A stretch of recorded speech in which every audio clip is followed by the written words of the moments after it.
What up, my good peoples? Hey, y'all. Welcome to another episode of the Convicted to Grow podcast. I'm your girl, Coach Tressa, motivational speaker, confidence, and business coach. My goal is to empower you to elevate, whether it's your career, your business, but your overall well being. Why? Because growth is a daily thing.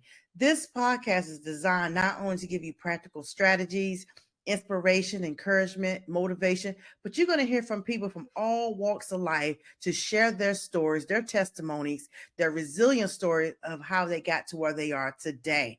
Now, before we get started, if you are on the audio side, please make sure you hop over to YouTube to check out the visuals of this episode and make sure you subscribe to the channel. I really, really, really appreciate the support in advance. Now, my next guest, y'all already know. So this guy, he is a transformational speaker. He's definitely an advocate for the youth, the young men, two-time author, girl dad times 3, husband. He's a fitness and nutrition coach, and he really truly strives on empowering men to lead healthier lives. And so, y'all, I met him briefly. I don't think I actually met him directly, but I knew of him from being in a part of the Next Level speaker community. And before we go further, shout out to that community, dope community. I've met so many people, connections from that community that you probably have already seen and witnessed me interview so far. So shout out to that community and the leaders of that community, which is Jeremy Anderson, E.T., the hip hop preacher, and Inky Johnson, and all the other coaches and staff. So without further ado, y'all, I welcome you, Philip Ford, who also wants to be called as Phil. So we're going to go by Phil. Hey, Phil. Hey, how you doing? How you doing? Thank you. Hey, how are you? I'm doing good. I have no complaints. Like I said, I got up early, did a 5-mile walk, and I'm ready to go. Wow. And you feel like you feel good. You like that what Dion said, when you feel good, look good, yeah, you create good. Yeah, that's it. That's it. Everything, it all plays in together. Nice. Well, thank you for saying yes. You didn't have to do it. I know you're a busy man.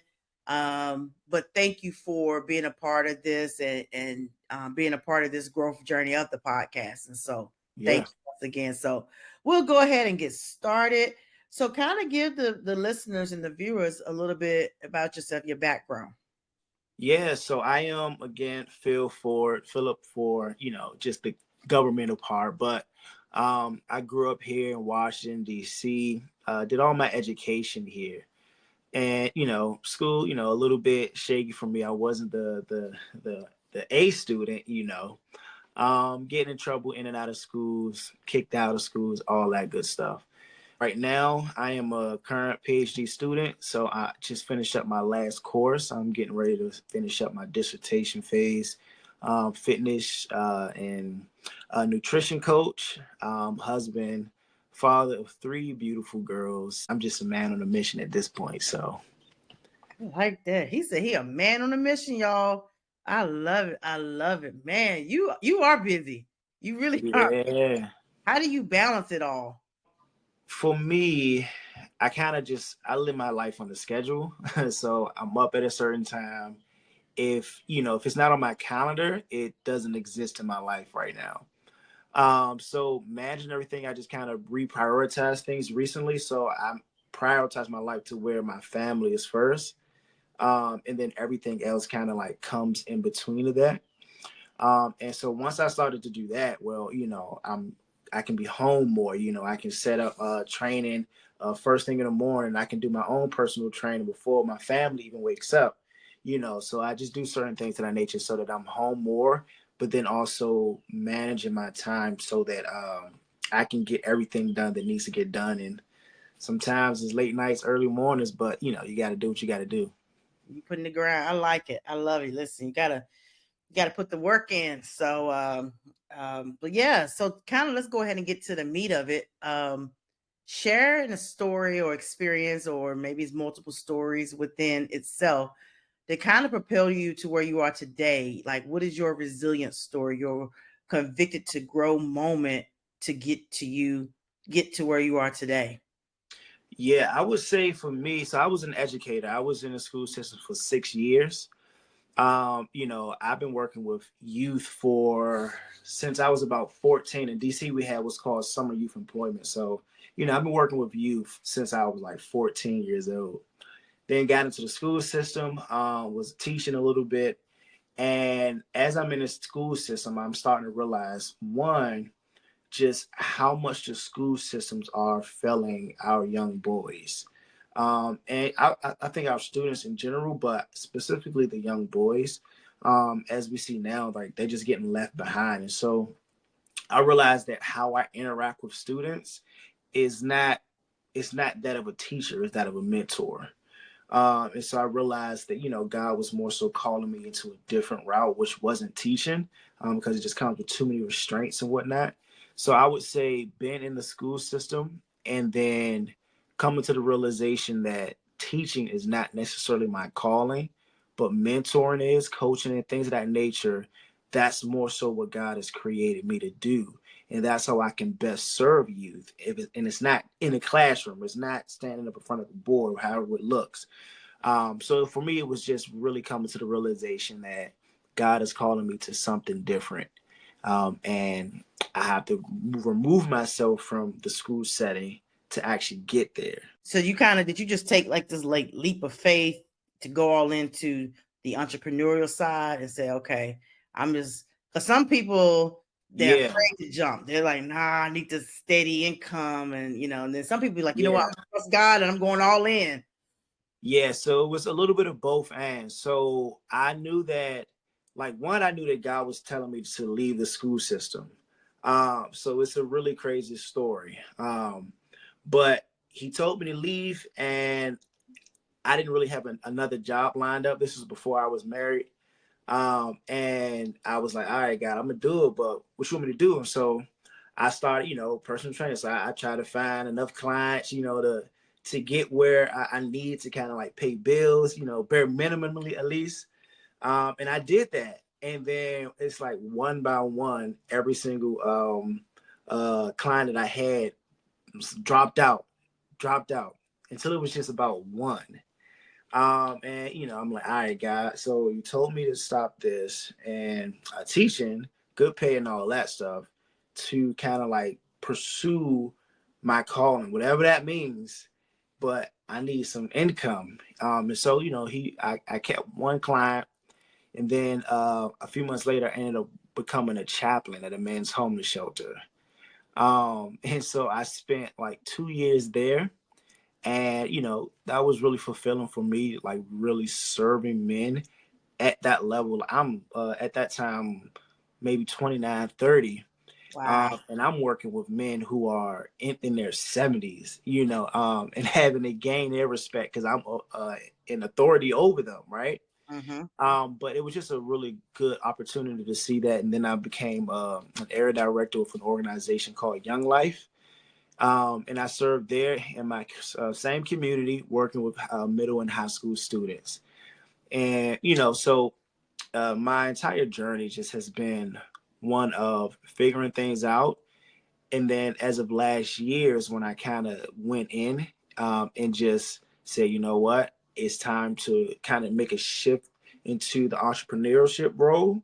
Because, when you're working for somebody else, you're on their time. You have to do what they Mm-hmm. want you to do. You have to serve your community to what makes them look good. And so I tried one more school. I became a director of counseling at a school. And I was like, all right, we're gonna see. We're gonna try this one more time. I got in there, and God was just like, yo, I told you this is not gonna work. This isn't what I'm calling you to do. Every time I step in there, I feel like I'm in restraints. And then God kind of pulled me back. And so now I'm literally just building up my nonprofit. So we teach Taekwondo and combat Hapkido free here in the community. We partner with another organization called DC Dream Center. And so I'm just kind of like slowly making my own table, making my own lane, So I'm just like, man, you go from trying to make things your calling work. We used to call it like an entrepreneur. You try to make it work like that and realize, like, yeah, God is saying you got to become an entrepreneur. You got to do it yourself. Because there's some people who are builders and creators from scratch, or whatever natural resources we have, and there's some people who are like, yo, I'm better at just helping build something up that's already established. I realized early on, God was calling me to create. Ooh, listen. Wow. I want to say I commend you for being obedient. I commend you for believing in yourself, because a lot of times we don't have, and I don't know what you had, but sometimes when you're starting out, start something new, some people around you ain't gonna understand. They're not gonna get it. They're gonna be like, man, Yep. you a director. What are you doing? You trying to lead? Like, come on, Yep. yo. Like, and some people don't understand that when you have that calling, when you are a true visionary, Yep. those things gonna keep you up at night. And sometimes God will make things so uncomfortable Yep. where it's like an immediate shift. Like, Mm-hmm. I've seen some people get fired automatically, and they like, dang.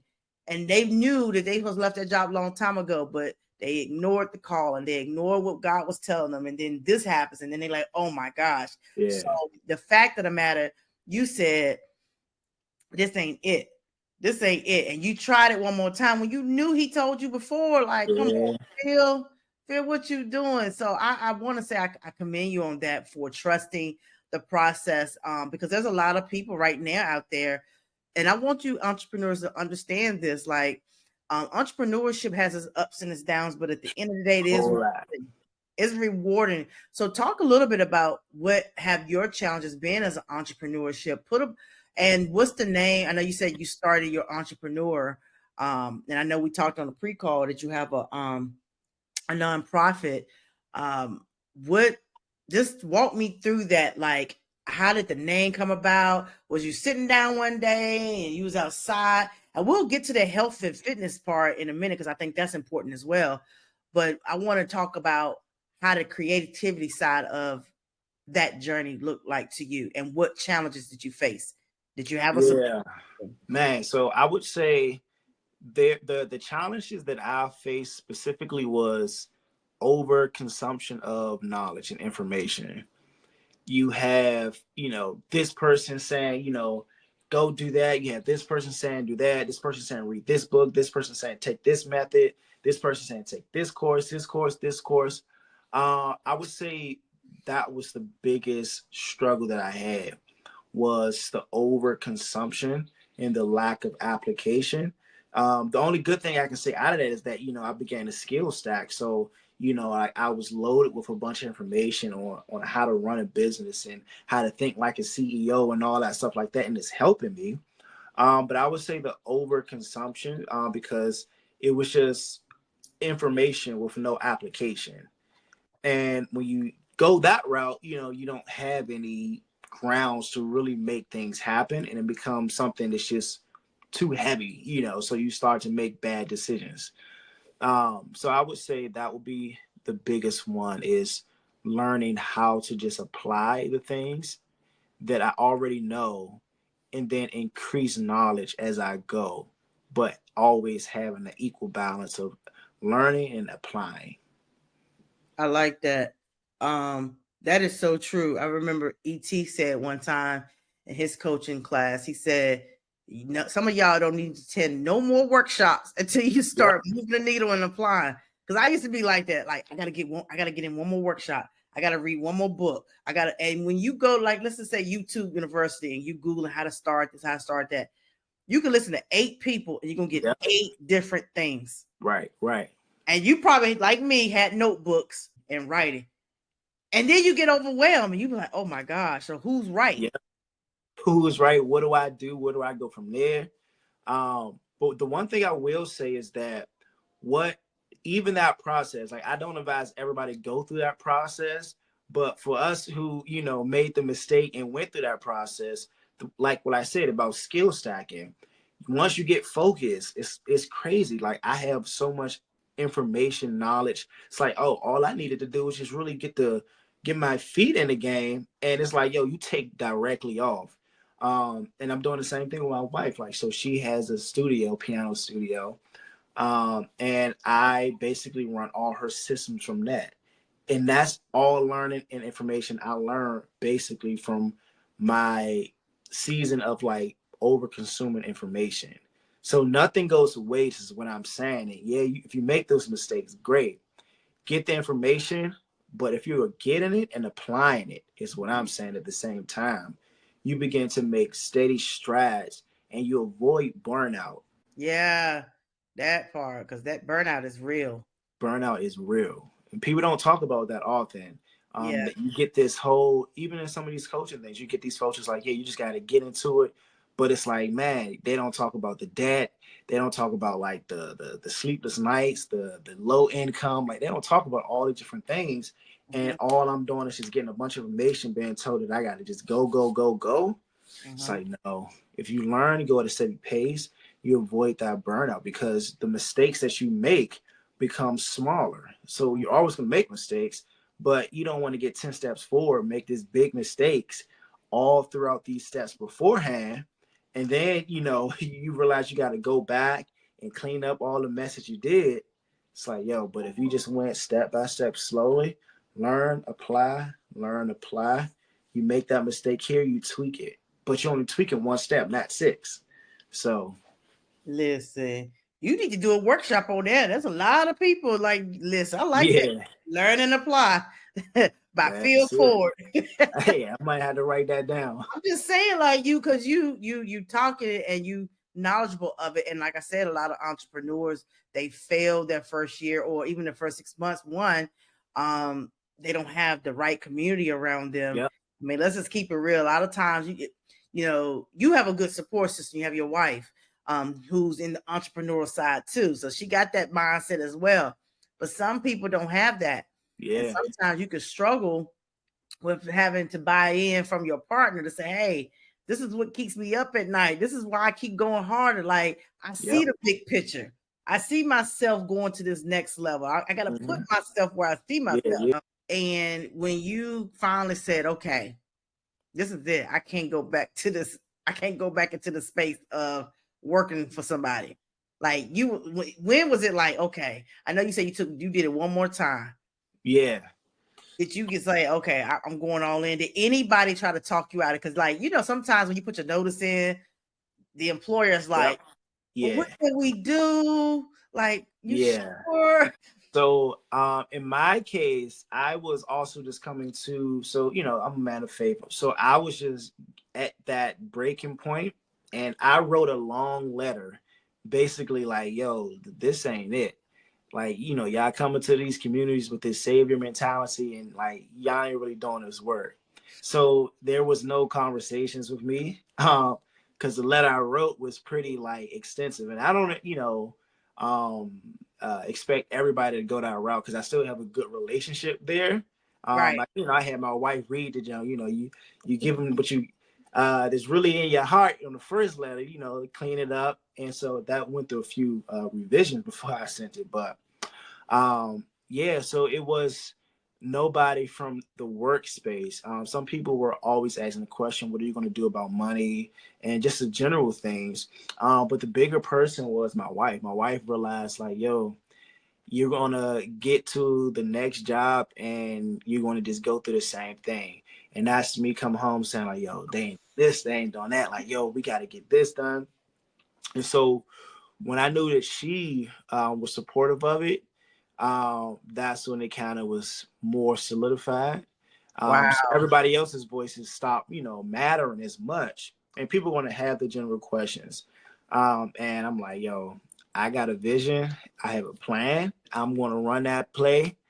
I can slip and fall. I can trip and whatever it may be. I'm gonna just keep going with the plan, and that's how it's been for about the last year and a half or so on this journey. But it's still like, yo, everything is happening in its proper time. I like that. You said proper time. 5 years ago, it wasn't ready.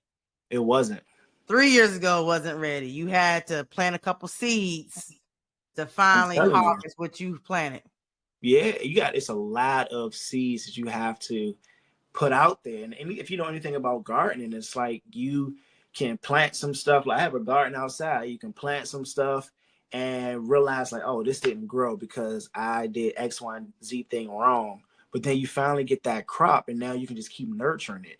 I'm at that phase now where I see the crops actually growing. So it's like, oh man, after all this time, now I'm finally starting to see my seeds turn into food. I like that. And I know your organization is Reach. I'll put it at the bottom of the screen. ReachUrbanEmpowerment.org. So what program service? I know you say you do free classes for the youth. What all do you offer, and how can someone donate? I'm assuming this is a 501c. Yeah. Okay, perfect. Yeah. Again, with donations, again, everything you can go directly on the website, Okay. or reach out to me in general. So when it came to Reach Urban Empowerment, I think the general heart behind it is serving our communities in a way that not too many people are doing. And what I mean is that you have a lot of organizations that are doing things like mentorship and other things, and they've been around for well over 60, 70 years. My only issue is that those organizations don't necessarily do everything in their power to serve our communities. So that was the general heartbeat, working with young boys, specifically, Black boys in inner city communities. So do martial arts and combat Hapkido. We teach them those. Also do mentorship. So I go into schools. I have a leadership development program that I do called Built to Lead, based off a book that I wrote. And so what I use with that one is, I do a workshop throughout the year, 9-month program in the schools, different things of that nature. So I, just recently had a partnership with one school. And so I'm working on more schools with that curriculum and that program. And so, yeah, that's the bulk of what we do. And we're hoping to just keep on growing from there, work on something like father initiatives to focus on fathers, dads in the communities. Because one thing I realize is that you can't learn. You have a hard time learning how to be a man without an example in your life. Uh-huh. And so that is what we're trying to do, is just find different ways to be examples, because there are a lot of men in these communities who are dads. And I see it just working with the school. You see a whole lot of dads dropping kids off. But the narrative is Black men aren't there. And so I realized that a lot of them, like, yo, they're there, but they also came from households that are 3 or 4 generations apart from Mm. male influence in there. So, you can be the best you can be, but you're going to make more mistakes when you don't have an influence of a good father in your life. So we want to build a community of men coming together, fathers, older fathers, young fathers, coming together to really rebuild the community, um, Right. and just bring back just the value of the nuclear family in our communities, and just see that they thrive in some way. I like that. That's what's up. Is this just geared towards DC, or is it just are you what's the vision you see for the Yeah, so like this is DMV? global. Yeah, Okay. so this is something that I hope to see globally done. So my PhD is in leadership, and I've been, serving and learning with people from Uganda, from Zimbabwe, from Dominican Republic, one brothers from Ecuador, and Rwanda. And so my thing is like, man, I'm seeing that in urban communities, you see a similar movement. It's like the downfall of men to substance abuse, whatever it may be. It's so many different things going on. I hope to see this not just here, but in Baltimore. And, I have a brother that I'm hoping to partner with in Texas. I hope to see chapters of it throughout the globe. I like that. Write the vision, make it plain. That's what's up, Phil. That you're doing that, and like you said, being obedient to what God was showing you. Because I always say this, that your purpose is so much bigger than your zip code. Yeah, that's it. So much bigger. And a lot of times we limit who we are We limit ourselves Yep. because the people that know us, we want to be Yep. validated, or we're Yep. afraid that they're gonna think that we're doing too much, or Yep. we just can't be ourselves. Let's just keep it real. We can't be Yep. ourselves because Yeah. it's like you got people that, oh, I remember you win. I remember you win, right? Yep. Whereas change is, we all change, we all evolve. Mm-hmm. And it's like, I ain't that 20-year-old person you met before when I was a knucklehead or out Right. in the streets. I ain't that. But people will box you in how they met you. Yep. Sure enough. And look, and then you fast forward. That's why I said sometimes you have to take a bold move and step out your zip code Yep. to That's it. really truly make an impact, because it's so much. And the fact you saying no, Tressa, this is global. You see it. You see it. You're part. You're them seeds. It's your harvest time. And I feel Come like on. this year into 2025, it's gonna blow your mind. It's gonna blow your mind of the connections. Watch how you start connecting with people. You be like, dang, I ain't even see that coming. But because you were faithful over a few things, Yeah. watch he makes you rule over many. I love that you're doing that and that you're passionate about it, and you got to speak on that and about your nonprofit and just that whole entrepreneurship thing. Now I know you are also a fitness and nutrition coach.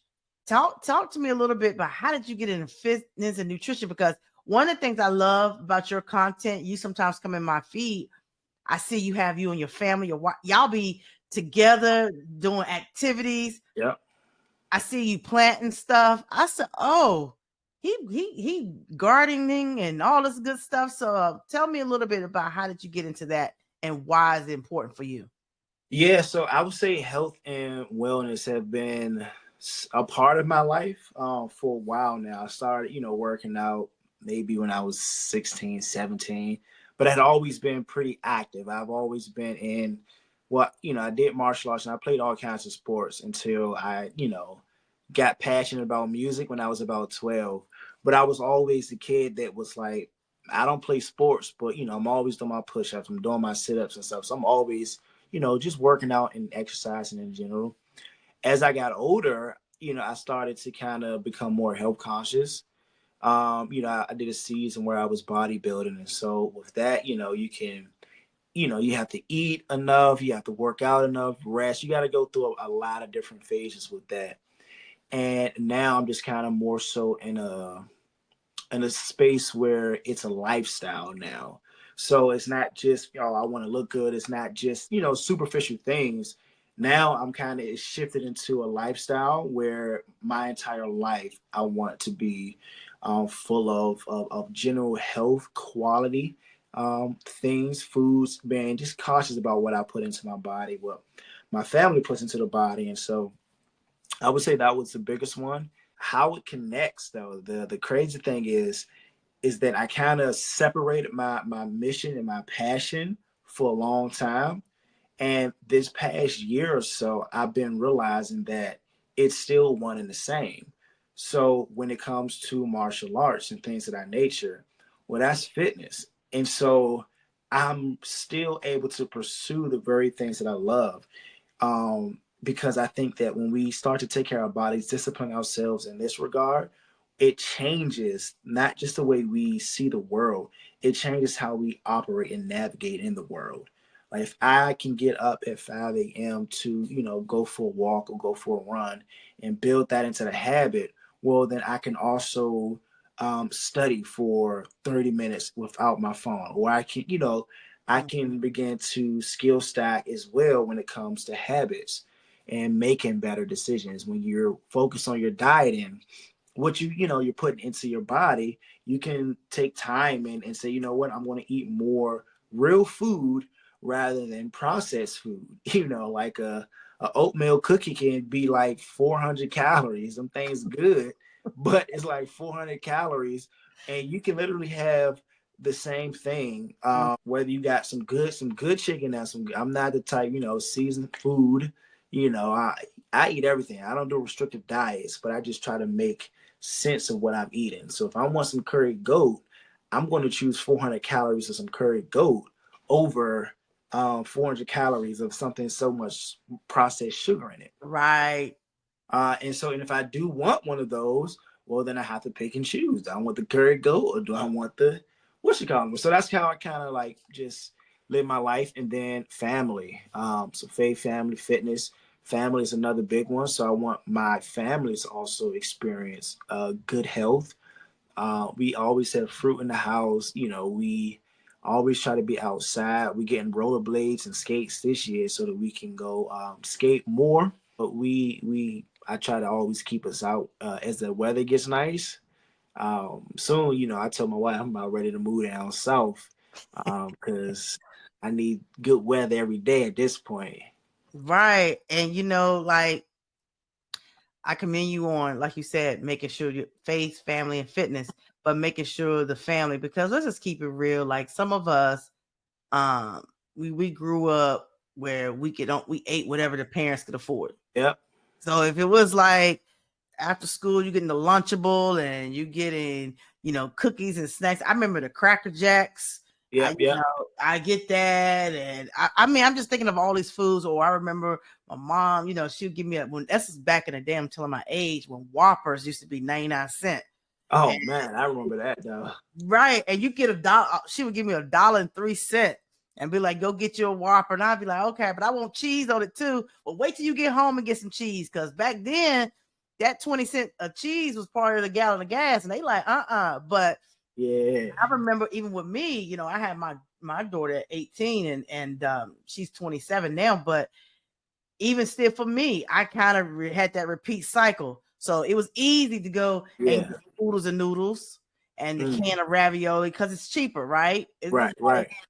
But when you know better, you should do better. Yeah. So I felt like I didn't start knowing better until I got older about the Yep. importance of nutrition. So now I'm cognizant and seeing people, pass away so early, like Yeah. my fiance, he passed away from a heart attack. So that nutrition thing is so, so important. So I commend you that you are teaching your kids. And I'm pretty sure every now and then they like, Dad, I'm pretty sure you let them cheat every now and then. Oh yeah, yeah, yeah. We all do. Listen, I told you I know what I'm eating. So if I want some ginger snaps, I know like two of them things. I pop two of them things together, and I just go back to bag at it. But I only have five of them. You cannot eat just 5 ginger snaps. That's the thing, man. You cannot. I discipline. And they I so hard. And you You gotta gotta dip them in milk. So I gotta teach you the trick. I told my wife this trick. She swear up and down. She taught me. You grab a couple of them, you put them in the water just until the bubbles stop. Once you put them out, them things gonna be the perfect munch. man. Yeah, Oh my gosh. But even on that nutrition side, because um, like you said, even with the kids and the youth and even parents being more educated, do you see yourself teaching more of that, doing more content centered around? yeah. Yeah, so I am focusing right now on just helping people get moving, like just starting their journey. Because like you said, like there's a lot of men who are not taking care of themselves, whether it's physically, mentally, spiritually, financially. We're not taking care of ourselves, and even just mentally. Like men, like the top three is PTSD, depression, and anxiety. Mhm. Literally, I was diagnosed with all three. Oh wow. So that's another thing as to why I like to stay physically fit and active, because as I'm exercising, that's a good determinant for depression. So it helps with my anxiety when I'm out on my runs or my long bike rides.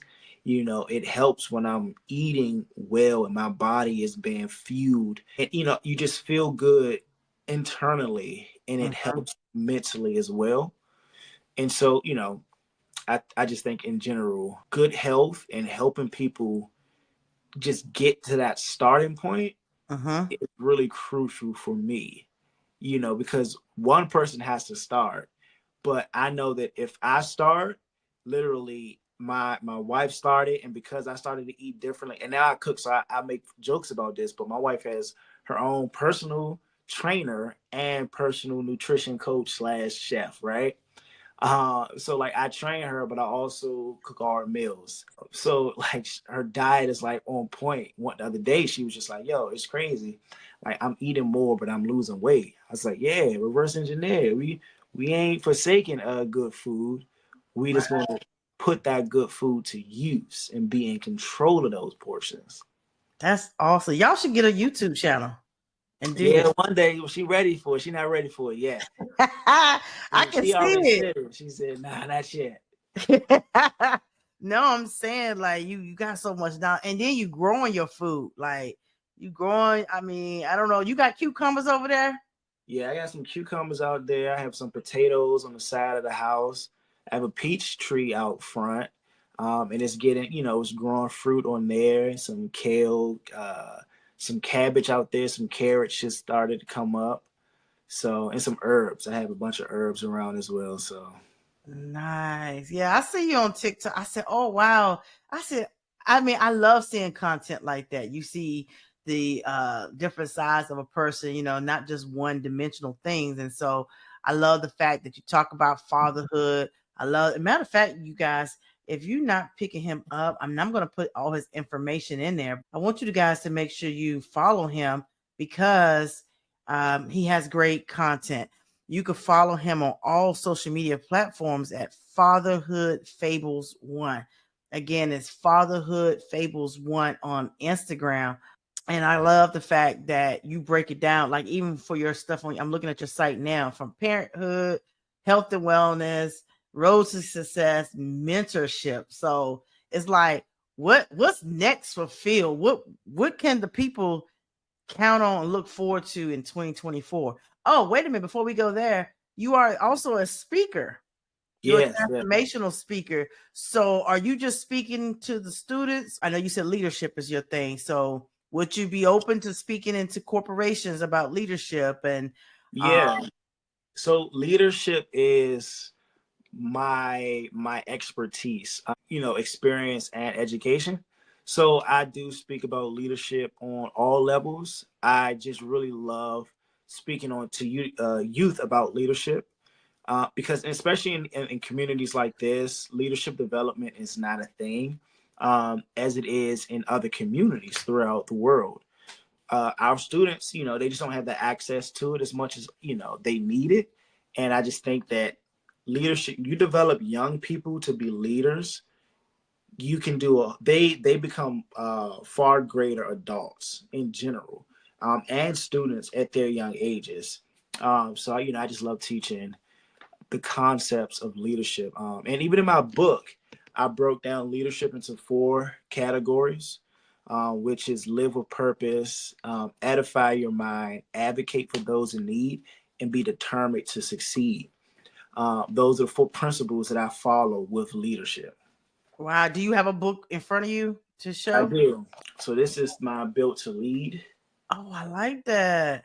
Yeah, so it's written specifically for middle high school students, but Okay. anybody can pick it up and read it and get something out of it. I just wrote it in a way where middle and high school students could digest it really well. And so if they can digest it, anybody can. That's how I wanted it to be. I like that. How can someone purchase your book? Yeah, so my link tree on my IG or any of them, built to lead book.com. I think it's like /order or something, which is important because I missed it a couple times. Okay. What, is it on Amazon too? Yeah, it's on Amazon too. Okay, okay. Yes, Y'all, sir. please make sure y'all go pick up his book, Built to Lead. Um it's so important. I love the fact that you're doing it. I can see that book in school all across America, like putting it That's out the there in the goal. library, like for real, for real. We're gonna manifest that thing. Listen, y'all, we manifest that book to be out globally, like he said, not Come just on. in the DMV, but globally. We gonna manifest it. So look, be prepared for the overflow. Hey, I receive it. Be prepared for the overflow. I like that. So yes, what else you got coming up this year, or what's the plan that you see for this year? Yeah, so this year it's actually funny, but I'm getting ready to one, I'm going to increase efforts with my mentorship program, but I'm also getting ready to begin my dissertation phase. So just collecting data and things of that nature to finish up with that. And so with the nonprofit, as I'm doing that, I'm going to be starting more training towards like MMA, things of that nature, because I want to kind of compete and do more tournaments when it comes to fighting. Because kids, they love that, especially young boys. I think they all need to do some type of combat sport in their life for protection, to learn protection. And so I'm just going to spend some time really just investing in myself and really pour more quality time into the students that I already have that are in my martial arts and things of that nature that I'm working with. I want to spend more quality time there instead of continuing to just try to like grow, because the more and faster I grow, well, then I just get further apart and I can't manage everything. Uh-huh. And I found that out this year. I was with one school and then I ended up at a whole nother school. And, so I started to miss on relationships on the other side.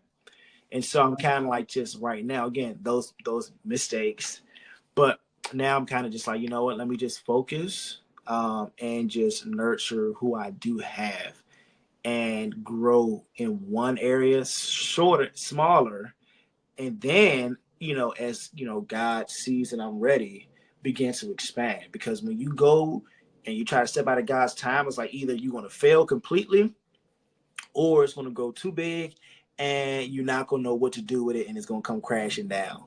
And so I kind of was in a space of both all at the same time. It was moving too fast and I just wasn't fully ready. And so yeah, slow down, go at a pace, because fast pace means something different to everybody. And everybody doesn't have the same capability. So capacity, know yourself, use discernment, and listen, if you go faster than you needed to, just slow down. I like that. I like that. I think you talking to me on that, because right now I've been going and going, but there are days I have to like, okay, Trust, let me decompress. Yeah. And I got my family. So again, if I'm trying to Yeah. commit to family first, like literally, I had to come to the realization that I didn't put my family first. Like my family was second because I was working, I was grinding. Like literally, I was hit, got a meeting here. I'll be back. I got to go to this meeting and stuff. And she pulled me up on that. It's like, yo, you're always on the go. And she said, yeah, by default, I'm the default parent. And it was like, dang, yo, Mm-hmm. am I that busy that I'm just always on the go? Mm-hmm. Once I realized that and began to kind of slow down, now when I'm picking up that pace, I can see it fast. And I'm like, oh, I got to slow down because I'm committing to family first. But I think, sometimes for me, I get really focused and I've learned how to effectively give my family second best. So I'm grinding all day. Then when it comes to movie night, I'm sitting on the couch. I'm dozing off on the couch, getting called out by my oldest. Wow. I'm assuming all your 3 kids are minors under 18. Yeah, all of them 12, Oh 2, yeah. 12 getting ready to turn 13, 2 about to turn 3, and then 2 about to turn 3 months. Oh wow. So yeah, so you can't miss these pivotal moments. Cannot. I gotta be Um, up alert. I get my sleep. I try to be as scheduled as possible, because if I'm tired, I give my second best to my family. If I'm in therapy, if I'm missing my therapy, I'm giving my second best. If I'm not doing what's working out, exercise, I'm giving my second best. So I refuse to do that now, and so that's my biggest factor right now for why I'm staying healthy mentally, physically, spiritually, is because I got people depending on me. yeah. They girls, That's so your why. That's your they why. not Like, going nowhere. Yeah, yeah, they look up to you. They look up to you and they say, what, train up a child as they in the should way they go. should go. So you're Yep, training a child how to be a great leader. You're training your daughters how to be great leaders, how to be treated with respect, yep, how to, eat healthy, make healthy decisions. Like, yep, yep. Kids don't know when they're born. That's why you got to train them up then, because then when they get older, no, my dad said I can't be eating too many cookies and things like you just keep it real, right? Kids, we instill in our kids at an early age on the importance of certain things. Yeah. So I like that you're doing that. And I just like that you're just really truly out here making an impact to our youth. And especially the men, especially the men of color, in like you said, the inner city areas and things like that. And keep doing your thing, keep striving, and just know that this season, like you said, as you know your pace, you know your worth already, because you say, okay, God, I can't cheat on my calling. I accept the calling of my life, and I'm gonna be obedient. And so, so I appreciate that. Y'all, please make sure y'all go support him. Let me go put it on there again. Go to his IG at Fatherhood Fables 1. If you're listening to this, it's all one word. Fatherhood Fables, Fables, the number 1. Please make sure you pick him up on Instagram. He's also on TikTok, all the social media platforms. But if you do, go follow him. Don't just follow. Please make sure you go to one of his reels or his Instagram posts and put in there #convicted2grow. #convicted2grow. So that way I know that you came in from the podcast.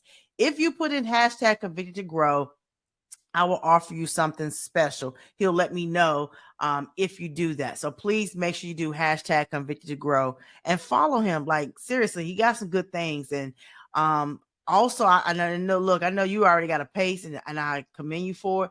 But I see you later on as you are, like, I can see you also teaching people too. Yeah. Those steps of the entrepreneurship. I see that. Yeah. That's in the makings. I see that. I ain't gonna put it on you now, because I know you got a structured schedule.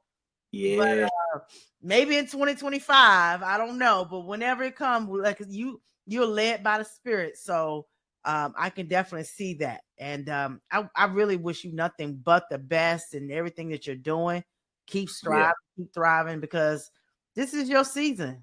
This is really your season, and you more than welcome at any given time. You ever want to come back and discuss another topic or whatever you want to do to spread whatever awareness, anything you got going on, you want me to share, I'm here. I receive it. I'm here.